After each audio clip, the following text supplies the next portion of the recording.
మనకి శరన్నవరాత్రుల్లో ఈ 9 రోజులు కూడా అందరూ చేయవచ్చా అంటే ఈ 9 రోజులు కూడా పూజ అందరూ చేయవచ్చు.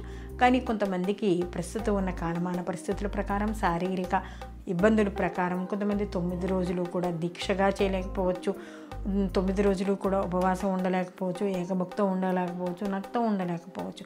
మరి అలాంటప్పుడు ఏమి చేయాలి అని అనుకున్నప్పుడు ఇక్కడ ఎవరు శక్తానుసారము శారీరక పరిస్థితులు, ఎందుకంటే మనకి లోపల జీవుణ్ణి ఇబ్బంది పెట్టకూడదు కాబట్టి ఆ యొక్క మనకి ఏదైతే ఎవరైనా మందులు వేసుకునే వాళ్ళు ఉంటారు, వాళ్ళు పొద్దున్న ఏదైనా అల్పాహారాన్ని కానీ ఏదైనా స్వీకరించి పూజ చేసుకోవచ్చు. అలాగే మరి ఈ 9 రోజులు దీక్షగా ఉండలేని వాళ్ళ పరిస్థితి ఏమిటి అని అనుకుంటే పంచమి నుంచి మనకి నవమి వరకు పూజ చేసుకోవచ్చు. మరి పంచమి నుంచి కూడా ఉండలేమనుకున్న వాళ్ళు మూలా నక్షత్రం నుంచి అంటే సరస్వతీదేవి పూజ నుంచి చేసుకోవచ్చు. కొంతమంది సప్తమి, అష్టమి, నవమి అని చెప్పి ఉంటారు, త్రిరాత్రి వ్రతంగా చేస్తాం 3 రోజులు ఇలా చేసుకో. త్రిరాత్రి వ్రతం లేని వాళ్ళు మనకి దుర్గాష్టమి, నవమి చేసుకుంటారు విశేషంగా.